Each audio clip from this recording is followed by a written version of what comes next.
Someone get this child out of my boardroom before I call security. Marcus Chen's Rolex caught the light as he gestured dismissively at the small black girl sitting in the CEO's chair. This is a Fortune 500 company, not daycare. The girl didn't move. Her hands folded calmly on the mahogany table. Mr. Chen, I have every right to be here. Right? Marcus laughed, and the sound echoed through the 20th floor conference room. Sweetheart, the only right you have is to remain silent while the adults handle business. Where's your mother? Did the cleaning staff bring their kid to work again? 12 heads turned toward Zara Mitchell. Some faces showed confusion. Others showed amusement. But 3 board members, the ones sitting closest to the door, had gone completely pale. Actually, Zara's voice was steady. I'm here to vote. As the majority shareholder of Mitchell and Associates. The room exploded with laughter. Marcus slapped the table. Majority shareholder? And I'm the Queen of England. He turned to his allies. Can someone please remove this child so we can get back to the hostile takeover? But what Marcus Chen didn't know, what none of them knew except those 3 pale-faced board members, was that Zara Mitchell wasn't just sitting in that chair. She owned it. And in the next 47 minutes, Marcus Chen was about to learn the most expensive lesson of his career. Have you ever watched someone destroy themselves without even knowing it? 6 months earlier, Zara Mitchell woke up in her bedroom at 6 a.m. like she did every Saturday. Not because she had to, because her mother had taught her that discipline was the first skill of success. The Mitchell home sat in the suburbs of Charlotte, North Carolina. 3 bedrooms, 2 bathrooms, a basketball hoop in the driveway. Normal. The kind of house where a middle-class family builds their dreams 1 paycheck at a time. Zara brushed her teeth, pulled her hair into a ponytail, and walked to the kitchen where her mother, Diane Mitchell, was already making breakfast. Scrambled eggs, turkey bacon, the Saturday morning ritual they'd shared since Zara was 5. Morning, baby. Diane smiled, but her eyes looked tired. She'd been looking tired a lot lately. Morning, Mom. Zara grabbed the orange juice. You okay? Just thinking. Diane flipped the eggs. Your father would have been proud of you, you know. Straight A's, mathletes champion, already thinking about college. Zara's father, Marcus Mitchell, had died when she was 7. Heart attack. Sudden. Devastating. He'd been the founder and CEO of Mitchell and Associates, a mid-sized consulting firm he'd built from nothing over 20 years. Mom. Zara sat at the table. Are you sure you're okay? You've been weird all week. Diane turned off the stove. She sat down across from her daughter, hands folded, and took a deep breath. Zara, there's something we need to talk about. Something important. The tone in her mother's voice made Zara's stomach drop. That adult voice. The one that meant life was about to change. The company, Mitchell and Associates, your father left it in a trust. For you. Zara blinked. What do you mean, for me? He set it up so that when you turned 12, you would inherit his shares. 51% of the company. Majority ownership. The words didn't make sense. Zara was 12. She went to Jefferson Middle School. She played basketball on Tuesdays. She watched Netflix and argued with her mom about bedtime.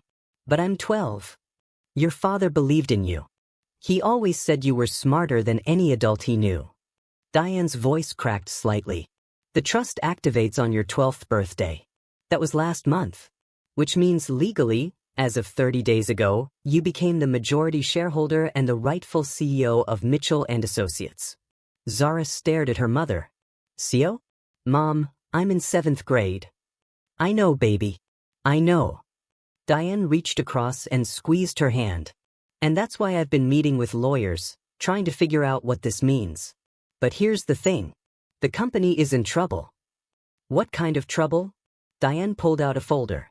Inside were documents, financial statements, legal papers. She spread them across the table. After your father died, the board appointed Robert Crawford as acting CEO. He's been running things, but the company's been declining. Revenue down 40%. Clients leaving. Employees being laid off. Zara looked at the numbers. Even at 12, she could see the pattern. Consistent decline over 5 years. But there's something worse. Diane's voice dropped. Marcus Chen. Who's Marcus Chen?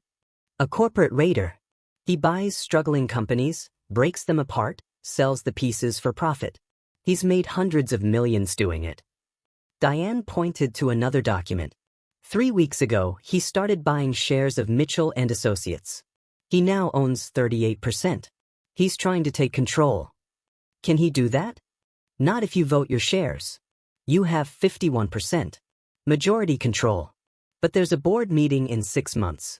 If you don't attend and vote, your shares become non-voting for that meeting, which means Chen's 38% becomes the majority by default.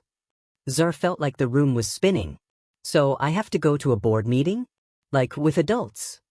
You have to go and exercise your rights as majority shareholder. You have to vote against Chen's takeover. You have to protect what your father built. Diane's eyes were wet now. Baby, I know this is insane. I know you're 12. But your father trusted you with this.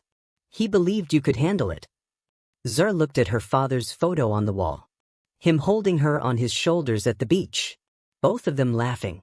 She remembered his voice. Zara Bear, you're going to do amazing things. You're smarter than you know. What if I mess up? Then we deal with it together. Diane squeezed her hand. But your father didn't think you would. And neither do I. Over the next 6 months, Zara Mitchell lived 2 lives. By day, she was a normal 7th grader. Math class, lunch with friends, basketball practice, homework at the kitchen table. Her friends knew her as Zara, the girl who always had the right answer, who made everyone laugh, who dominated at horse on the basketball court. But at night, after her homework was done, Zara became someone else. She read corporate governance, shareholder rights, fiduciary duty. She studied her father's old files, the ones Diane had kept in storage, business plans, client contracts, employee records. She watched videos about board meetings, hostile takeovers, proxy fights. She learned that Mitchell and Associates specialized in operational consulting. They helped mid-sized companies streamline processes, cut waste, improve efficiency. Her father had built a reputation for honesty and results. She learned that under Robert Crawford, the company had lost its edge. Major clients had left. Goldman Pharmaceuticals, their biggest account, had switched to a competitor. Employee morale was at an all-time low. And she learned about Marcus Chen. Chen Capital Ventures, worth an estimated $800 million. Known for ruthless efficiency. He'd bought 17 companies in 10 years. Dismantled 14 of them. The other 3 survived but were shells of their former selves. Chen's strategy was always the same. Buy enough shares to force a board vote. Promise to unlock shareholder value. Get control. Fire half the staff. Sell the valuable contracts. Liquidate the rest. Walk away with tens of millions in profit while employees lost their jobs and legacies were destroyed. Zara made lists. Questions to ask. Points to raise. She studied the bylaws of Mitchell and Associates. She learned that as majority shareholder, she had the right to vote on any major decision. The right to nominate board members. The right to remove the CEO. Diane helped where she could, but this was beyond her expertise. She was a nurse, not a business executive. So she did what she could do.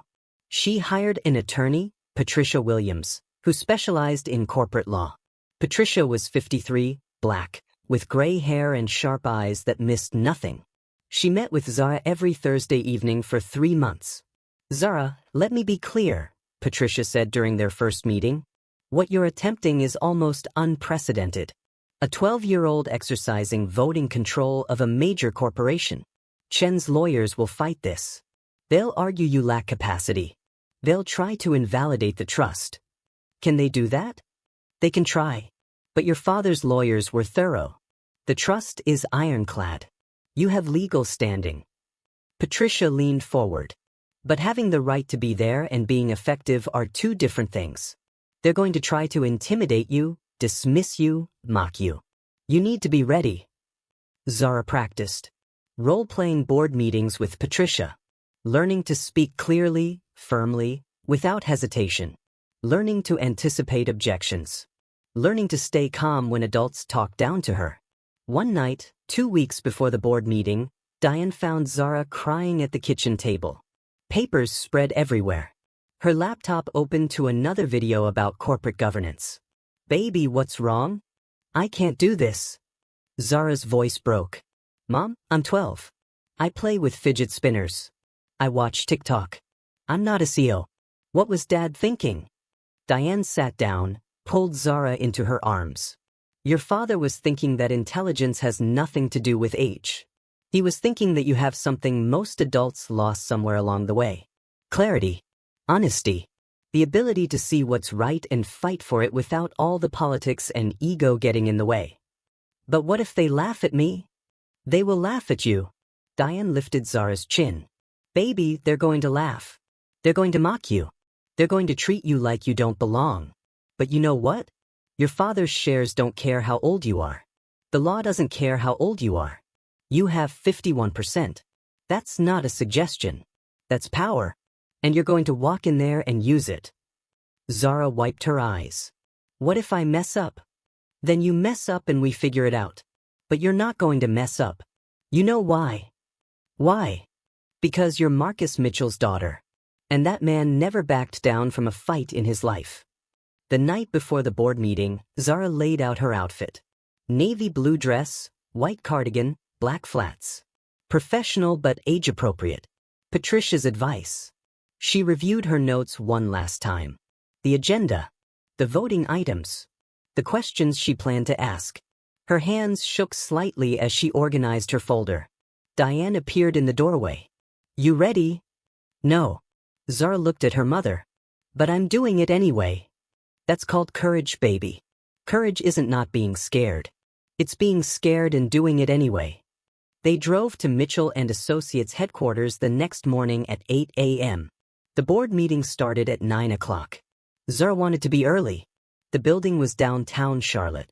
15 stories, glass and steel. Mitchell and Associates occupied floors 12 through 14. The executive offices and boardroom were on 14. Zara walked through the lobby, her mother on one side, Patricia on the other. Employees glanced at them, confused. A child in the building on a Tuesday morning. Unusual. The elevator rose silently. Zara watched the numbers climb. 12, 13, 14. The doors opened directly into the executive suite.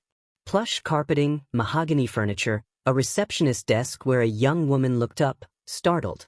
"Can I help you?" "Zara Mitchell," Patricia said smoothly. "Here for the board meeting." The receptionist's eyes widened. Let me check." She picked up the phone, spoke quietly, hung up. "Mr. Crawford will be right out." 30 seconds later, a door opened. Robert Crawford emerged.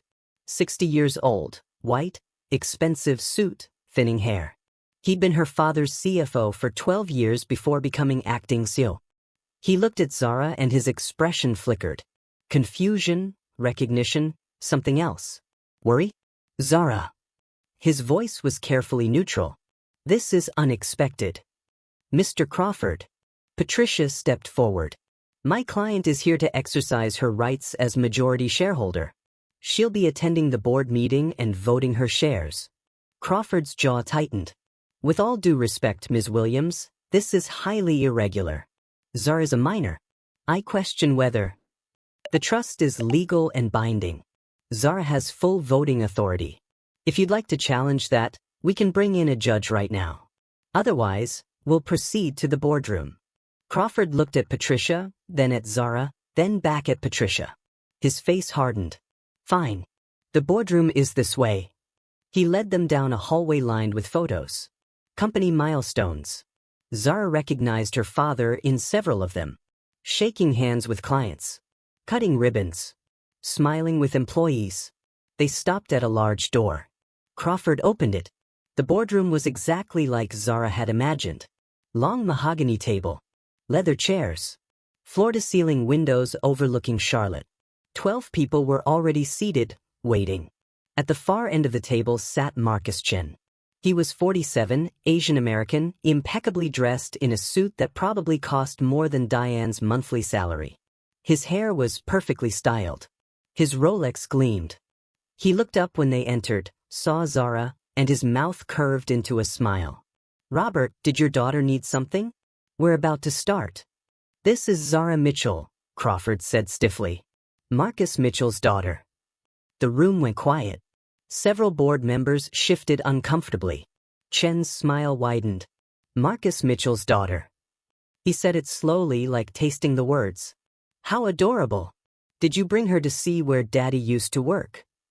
"She's here to vote," Patricia said, "as majority shareholder." The room exploded with laughter. Not everyone.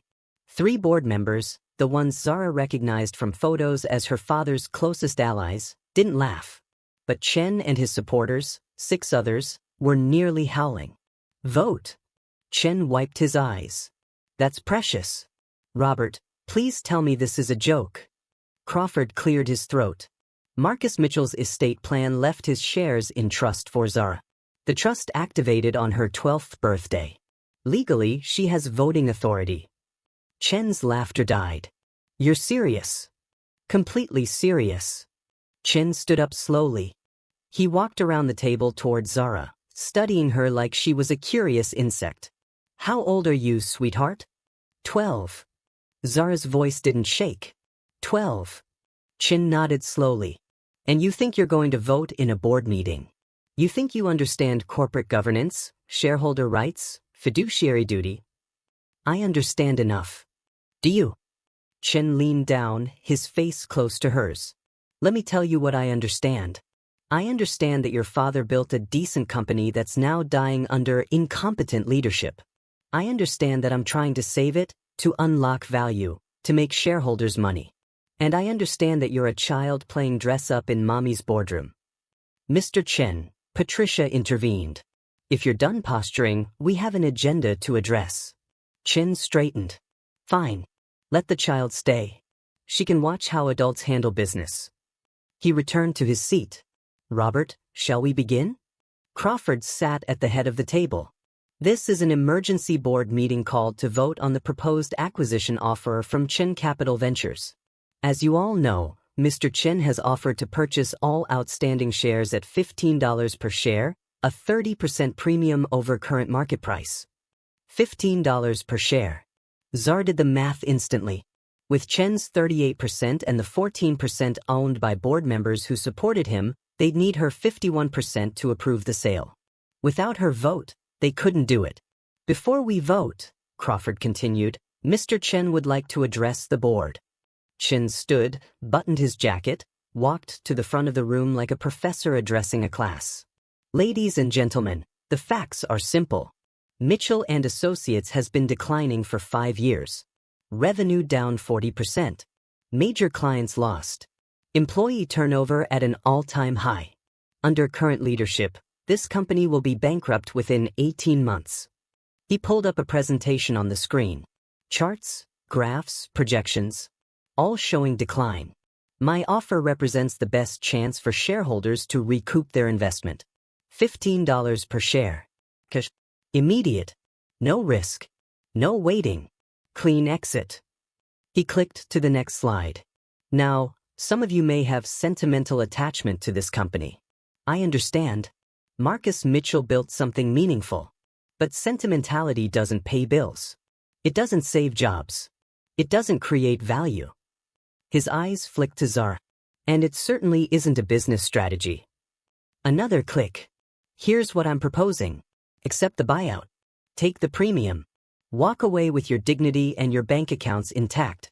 Or stay the course, watch the company continue to fail, and end up with nothing. He let that hang in the air. The choice seems obvious to me. Chen sat down. The board members murmured among themselves. Zara could see several nodding. Chen was persuasive. His presentation was slick. His logic seemed sound. Crawford looked at the board. "Any questions before we vote?" Zara raised her hand. The room went silent. Chen's expression was amused. "Yes, sweetheart. I have a question." "Of course you do." Chen leaned back. "Go ahead." Zara stood up. Her heart pounded, but she kept her voice steady. "Mr. Chen, you said the company will be bankrupt in 18 months under current leadership. Can you explain your methodology for that projection?" Chen blinked. I'm sorry. Your bankruptcy projection. What model did you use? Did you account for the Goldstein contract renewal that's being negotiated? Did you factor in the new efficiency software implementation that's projected to reduce operational costs by 18%? The room was completely silent now. Chen's smile had frozen. Those are proprietary projections. Proprietary? Zara pulled out her own folder. Because I have Mitchell and Associates' internal projections right here. They show that with the Goldstein renewal, which is 92% likely based on client feedback, and with the efficiency improvements already underway, the company is projected to return to profitability within 14 months. She held up a document. This is from our CFO's report from last week. Did you see this report, Mr. Chen? Chen's jaw tightened. I'm not privy to internal company documents. So your bankruptcy projection is based on incomplete information. Zara turned to the board, which means the premise of his entire offer is flawed. Crawford shifted uncomfortably. Zara, these are complex financial matters. I understand they're complex. Zara's voice was firm.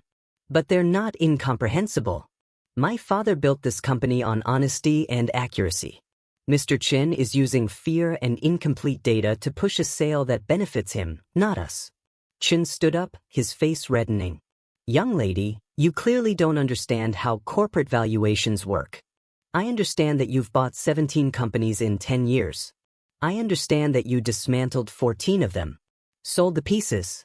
Made hundreds of millions while employees lost their jobs. Zara looked at him directly. I understand exactly how you work, Mr. Chen. The room had gone deadly quiet. The 3 board members who'd been her father's allies were sitting forward now, paying attention. Chen's voice dropped low, dangerous. Little girl, you're way out of your depth here. Maybe. Zara didn't back down. But I'm still the majority shareholder. And I vote no. You can't. I can. 51%. Majority control. I vote no on the sale. Meeting adjourned. Chen slammed his hand on the table. This is absurd. Robert, you can't let a child. Actually, Patricia stood up. She's absolutely correct. As majority shareholder, Zara has the authority to block this vote. And per the bylaws, she also has the authority to call for adjournment. Crawford looked between Chen and Zara, clearly torn. Zara, perhaps we should discuss this. There's nothing to discuss. Zara gathered her papers. Mr. Chen's offer is rejected. The company is not for sale. Chen's face had gone from red to purple. You can't do this. You're a child. You don't understand what you're doing. I understand perfectly. Zara turned to face him. You're trying to buy my father's company at a discount, tear it apart, and profit from his legacy. That's not happening. Your father's legacy? Chen laughed harshly. Your father's legacy is a failing company. I'm trying to save it. No. Zara's voice was quiet but clear. You're trying to profit from it. There's a difference. She turned to Crawford. Mr. Crawford, I'd like to call a shareholders meeting in 30 days. Full board attendance. We need to discuss the future direction of this company. Crawford nodded slowly. Yes, that's your right. Zara walked toward the door. Patricia and Diane followed. Behind them, the boardroom erupted in chaos. Chen shouting. Board members arguing. Crawford trying to restore order.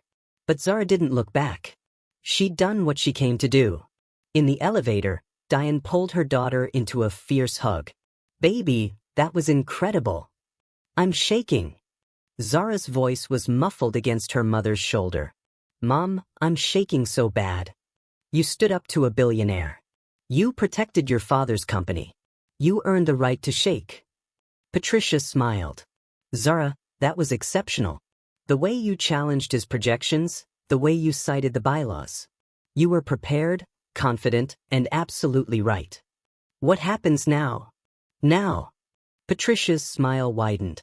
Now Marcus Chen has a problem. He can't force the sale without your shares. His options are to accept defeat or try to convince you to change your mind. The elevator doors opened in the lobby. They walked toward the exit. Outside, The Charlotte sun was bright. Normal people going about normal lives. No idea that a 12-year-old had just blocked an $800 million takeover. Zara's phone buzzed. A text from an unknown number. "This isn't over, little girl. I don't lose. See." She showed it to Patricia, who frowned. "That's Marcus Chen. He's trying to intimidate you. Is it working? Should it be?" Zara thought about her father. About the company he'd built. About the employees who depended on it. About the legacy he'd trusted her to protect. No. She deleted the text. It's not working. But that night, lying in bed, Zara couldn't sleep. The adrenaline had worn off. Now came the doubt. The fear. The weight of what she'd done. She'd made an enemy of Marcus Chen. A man worth $800 million. A man who didn't lose. A man who was now very, very angry. What happened next would either prove she was right, or destroy everything her father had built. The attacks started 3 days after the board meeting. First came the media. Business reporters calling the house. Diane screening calls. But they got through anyway. Social media. News articles. Blog posts. 12-year-old blocks corporate takeover. Precocious or dangerous? Should children control corporations? The Mitchell controversy. Marcus Chen stymied by middle schooler. What this says about corporate governance. The comments were vicious. Half called her brave. The other half called her a puppet, accused her mother of manipulation, said she was being exploited. Then came the legal pressure.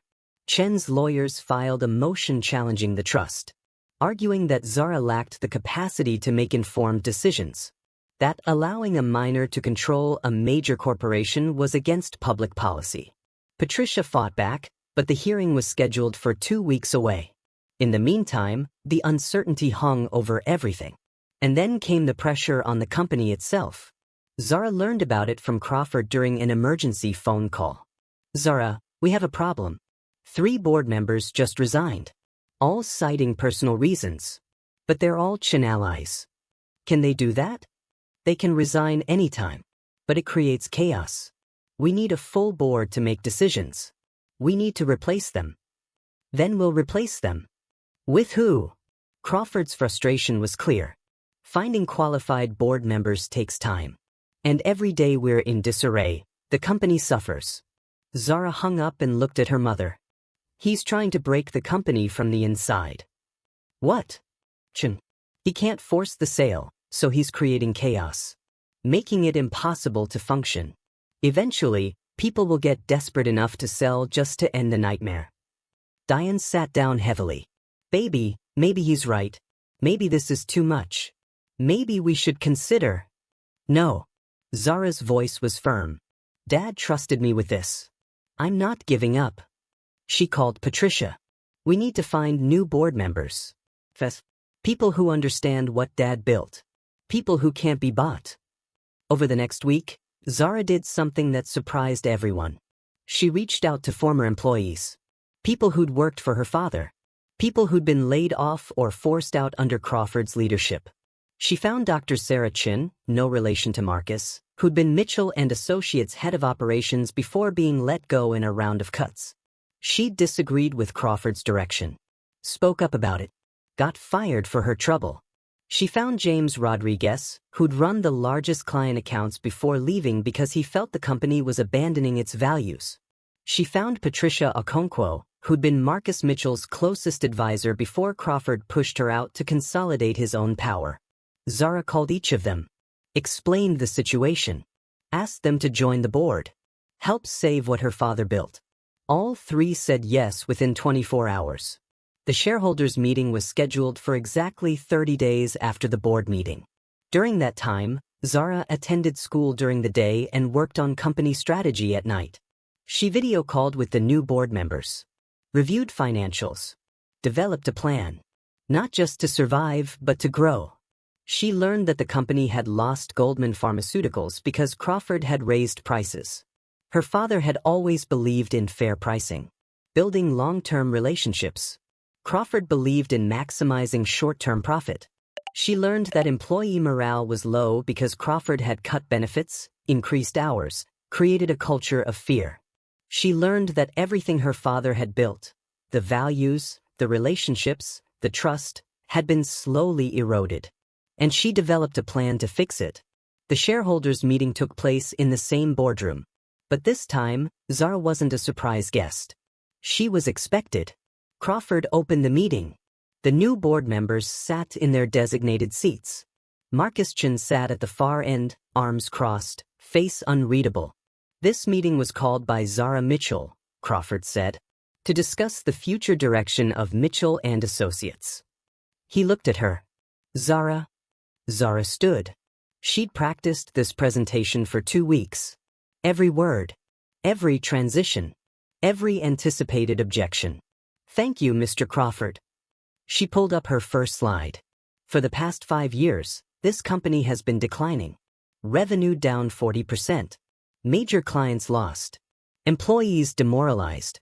The question everyone's asking is why. She clicked to the next slide. The answer is simple. We forgot what made us successful. My father built this company on 3 principles: fair pricing, long-term relationships, employee investment. Another click. Under current leadership, we've abandoned all 3. We raised prices on loyal clients.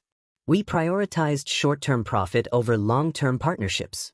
We cut employee benefits and created a toxic culture. She could see several board members nodding. Crawford's face had gone red. Mr. Chen wants to buy this company and tear it apart. But that's not the solution. The solution is to return to what worked. To honor what my father built. Next slide. Here's my proposal. First, restore Goldman Pharmaceuticals' contract at original pricing. They're our largest former client.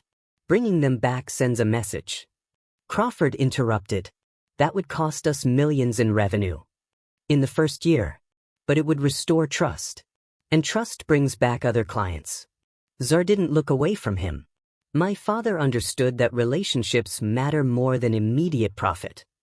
Crawford's mouth tightened, but he said nothing. Second, restore employee benefits. Healthcare, retirement matching, professional development. The cuts saved money, but they destroyed morale. Talented people left. Those who stayed became disengaged. Another slide. Third, invest in innovation. The efficiency software I mentioned earlier. Implementation cost is high, but ROI is projected at 300% over 5 years. She showed the projections. Conservative estimates. Best case scenarios. Risk assessments. And fourth, restructure leadership. The room went completely silent. Chin leaned forward. Mr. Crawford has done his best, but the company needs different leadership to execute this vision. I'm proposing we bring in someone who understands my father's philosophy. Crawford's face went from red to white. Zara, I've been running this company. Into the ground. Zara's voice was quiet but firm.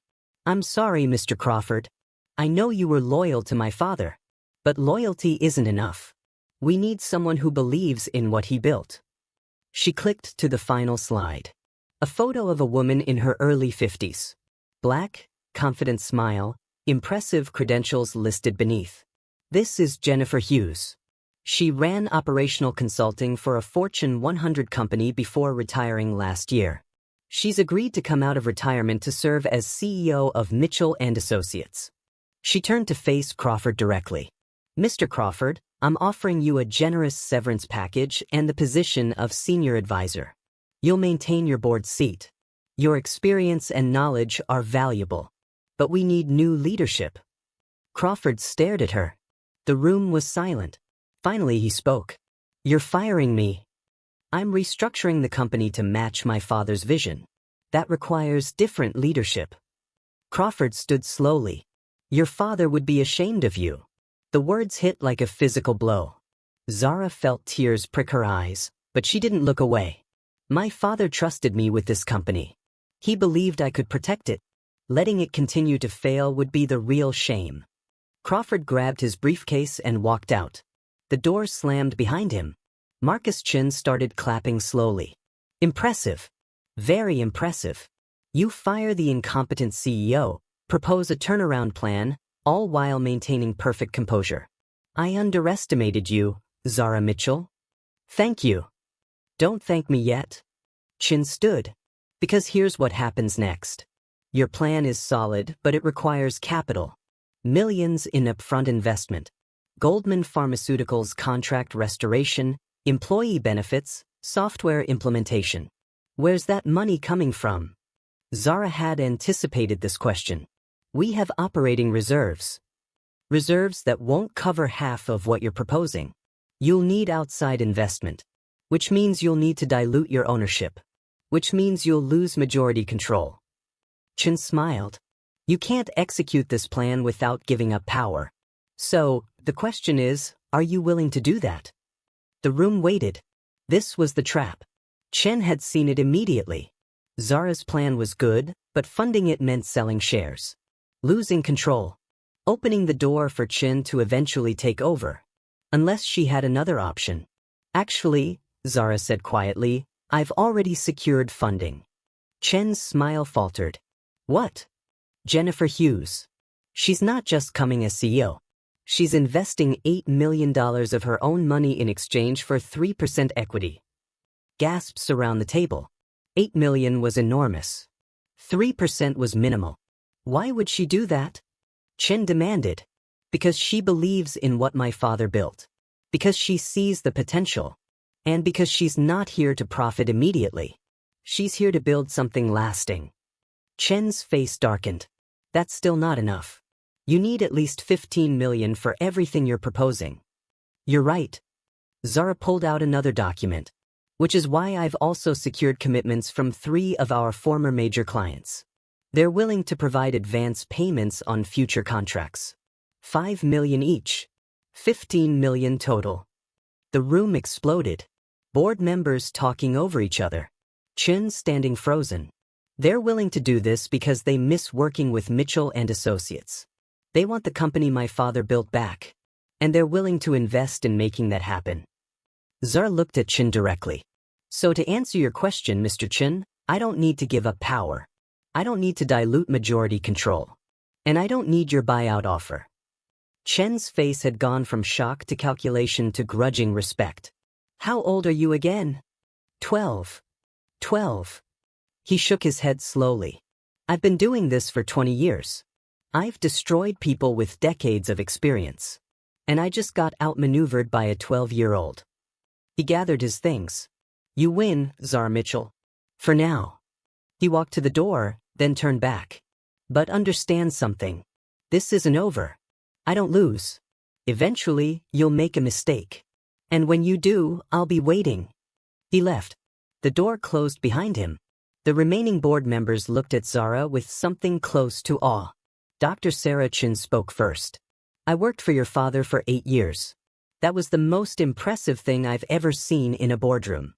James Rodriguez nodded. Marcus Mitchell would be incredibly proud. Patricia Okonkwo smiled. Welcome to the CEO's seat, Zara. Not officially, of course. But everyone in this room knows who's really running this company now. Later that evening, Zara sat with her mother in their kitchen. The same kitchen where Diane had first told her about the trust. The same table where Zara had cried and doubted and prepared.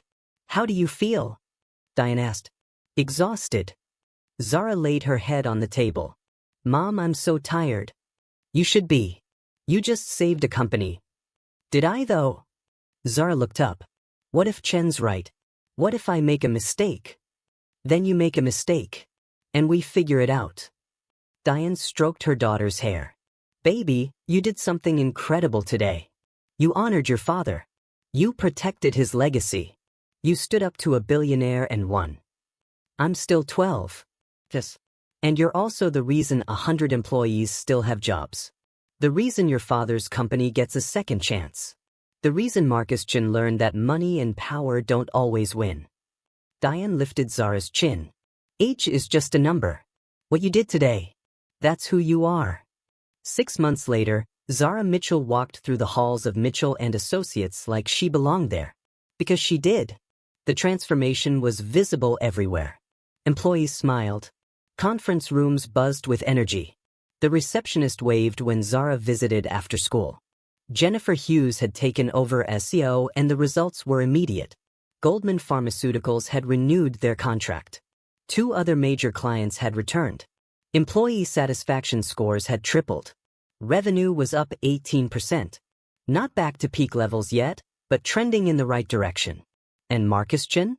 He'd sold his shares at a loss. Moved on to easier targets. Left a note for Zara that said simply, "Well played." Zara still attended school. Still played basketball. Still watched Netflix and argued with her mom about bedtime. But now she also attended quarterly board meetings. Reviewed financial reports.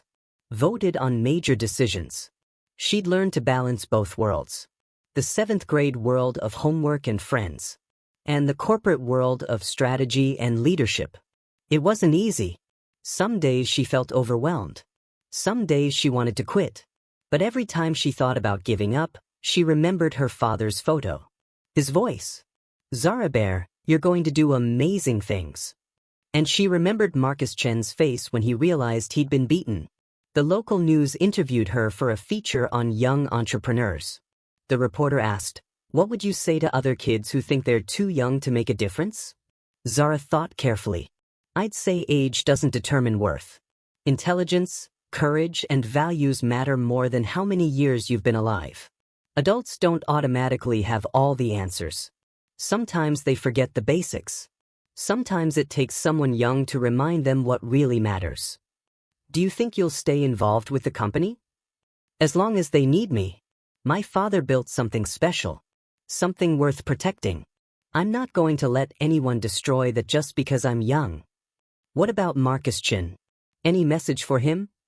Zara smiled. "Just that underestimating people is the fastest way to lose. He saw a 12-year-old black girl and assumed I couldn't possibly understand business. That assumption cost him millions. Maybe next time he'll look deeper." The interview went viral. Millions of views. Comments flooded in. Some people were inspired. "If she can do this at 12, what's my excuse?" Others were skeptical. "She's obviously being coached. No 12-year-old is that articulate." And some were hateful. Racist comments about affirmative action, DEI, accusations that she was a puppet. Zara read some of the comments, then closed her laptop. Diane appeared in her doorway. "You okay, baby? People are mean." "Yes, they are." "Does that change what you did?" "No." "Does it make you wrong?" "No." "Then don't give them power over you." Diane sat on the bed. People who can't do something themselves love to tear down people who can.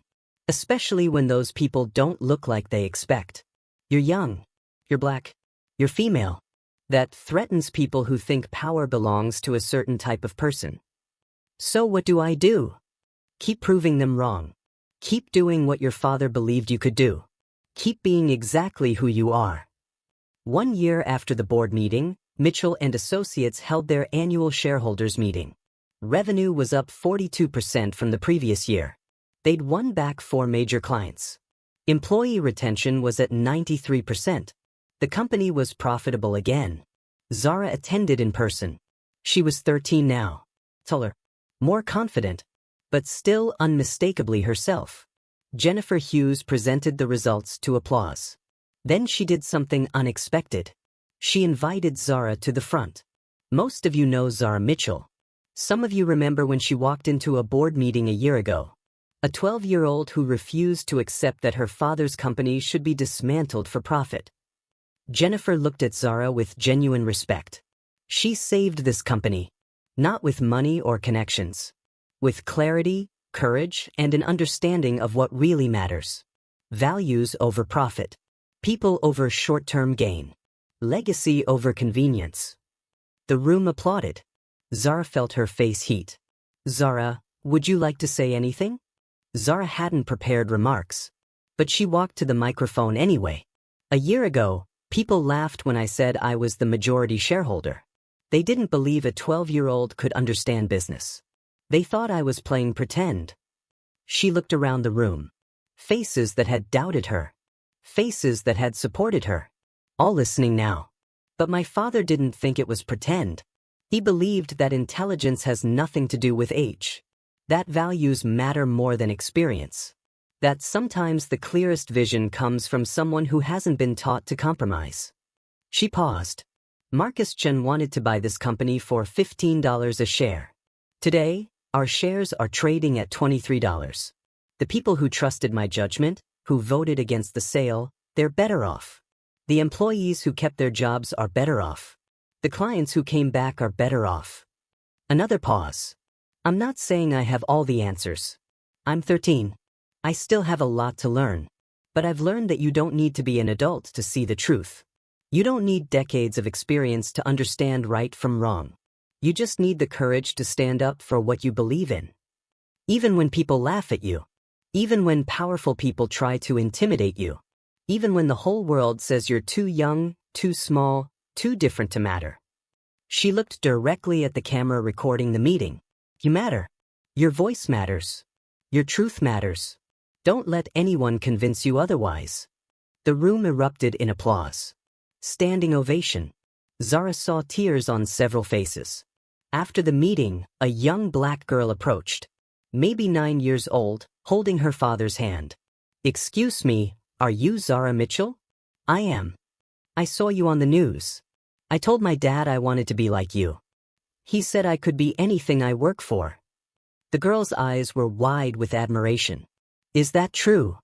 Zara knelt down to eye level. What's your name? Jasmine. Jasmine, your dad is absolutely right. You can be anything you work for. But here's the secret. She leaned closer. You're already amazing right now. Not someday when you're older. Right now. Don't wait for permission to be great. Jasmine hugged her impulsively. Thank you. Watching Jasmine walk away holding her father's hand, Zara felt something shift inside her. This wasn't just about saving her father's company anymore. It was about proving that young people, especially young black girls, could do anything. That night, Diane found Zara looking at her father's photo again. The beach photo. The laughter frozen in time. You thinking about him? Yeah. Zara traced the frame. You think he'd be proud? Baby, he's beyond proud. Wherever he is, he's watching you and thinking, that's my daughter. That's my Zara bear. I miss him. I know. I miss him too. Diane sat beside her. But you know what? He's still here. In the company he built. In the values he taught you. In the courage you showed when everyone doubted you. Zara leaned against her mother. Chen texted me yesterday. What? Marcus Chen. He sent a message. Said he's working on a new deal. Wants my advice on how to approach it without destroying the company. Zara showed Diane the phone. He's actually asking for help. Diane laughed. The man you defeated is asking for advice? I think I changed his mind. About age. About assumptions. About what matters.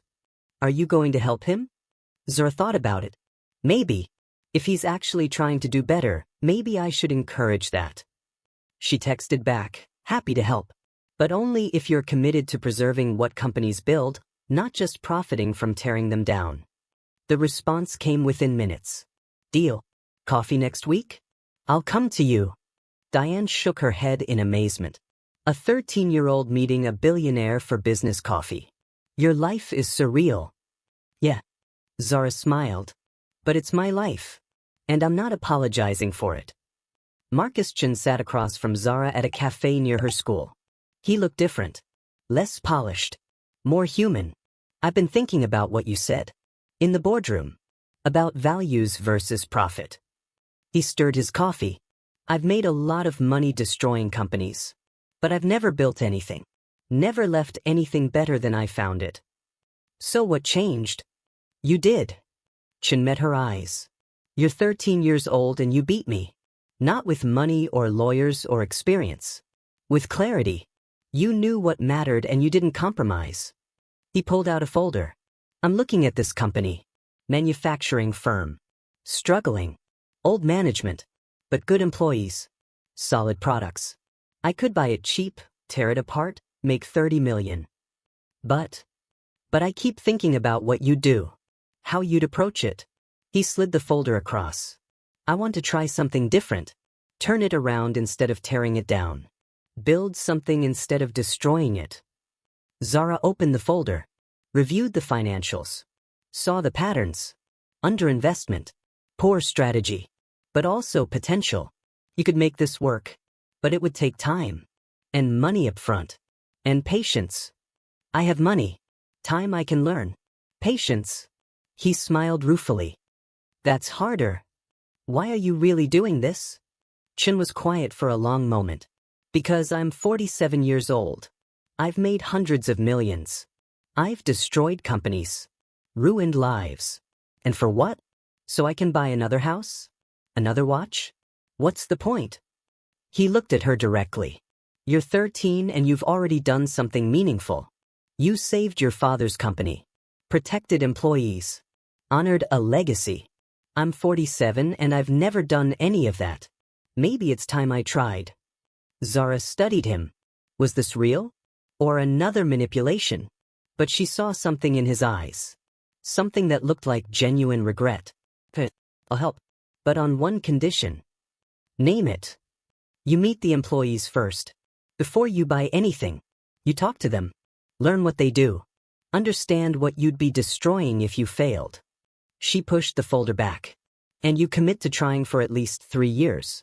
Real effort. Not just 6 months and then giving up. Chen nodded slowly. Deal. They shook hands. A billionaire and a 13-year-old. Partners in something that might actually matter. After Chen left, Diane appeared from a nearby table where she'd been watching. I heard everything. You trust him? Not yet. But I think he wants to change. And if he does, I should help. Zara gathered her things. Dad always said everyone deserves a second chance if they're willing to do the work. Your father would be so proud of you. I hope so. Zara looked out at the street. Normal people. Normal lives. Mom, can I ask you something? Anything. Do you think I'll ever get to be normal again? Just a kid. Diane pulled her close. Baby, you've never been just anything. But yes, you get to be whatever you choose. Student, daughter, friend, all of it. On your terms. What if I mess up? Then you mess up. And we figure it out. Together. Like we always do. 2 years later, Zara Mitchell stood at her high school graduation. 15 years old. Valedictorian. Full scholarship to MIT. Mitchell and Associates was thriving. Jennifer Hughes had expanded into new markets. Revenue was higher than when her father ran it. The company employed 200 people. And Marcus Chen? His manufacturing company turnaround had worked. He'd followed Zara's advice. Met the employees. Invested properly. Had patience. The company was profitable. Employees kept their jobs. Chen had made money, but more importantly, he'd built something. He sent Zara a text on graduation day. You changed my life. Thank you for believing I could be better. At the graduation ceremony, Diane sat in the front row, crying proud tears. Beside her sat Jennifer Hughes, Dr. Sarah Chen, James Rodriguez, Patricia Okonkwo. The board members who'd become family. Zara delivered the valedictorian speech to 2,000 people. 3 years ago, I walked into a boardroom full of adults who thought I didn't belong. They laughed at me, dismissed me, told me I was too young to understand. She paused. They were wrong. Not because I'm special, but because age doesn't determine worth. Young people see the world clearly. We haven't been taught to accept injustice as normal. We haven't learned to compromise our values for convenience. The adults who doubted me weren't bad people. They'd just been taught that power looks a certain way, acts a certain way, comes from a certain type of person. And when I didn't fit that image, they couldn't see my truth. She looked at the graduating class. Every single one of you will face people who doubt you, who judge you by your age, your appearance, your background, who assume you can't possibly understand, can't possibly contribute, can't possibly matter. Prove them wrong. Not with anger, not with resentment, but with excellence, with integrity, with the courage to stand up for what you believe in even when everyone tells you to sit down.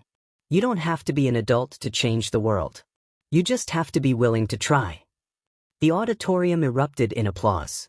Students standing, parents crying, teachers nodding. After the ceremony, Jasmine's father approached. The young girl from the shareholders' meeting, now 11, tall and confident. "Ms. Mitchell, Jasmine wanted to tell you something." Jasmine stepped forward, holding a folder. "I started a business. Tutoring. I remembered what you said about not waiting for permission to be great. So I didn't wait." She showed Zara the business plan. Organized. Professional. Impressive. "I have 15 clients now. I'm saving for college. And I'm going to study business. Because of you." Zara hugged her. "You're going to do amazing things, Jasmine. Not because of me. Because of you. Remember that." So here's the question for you.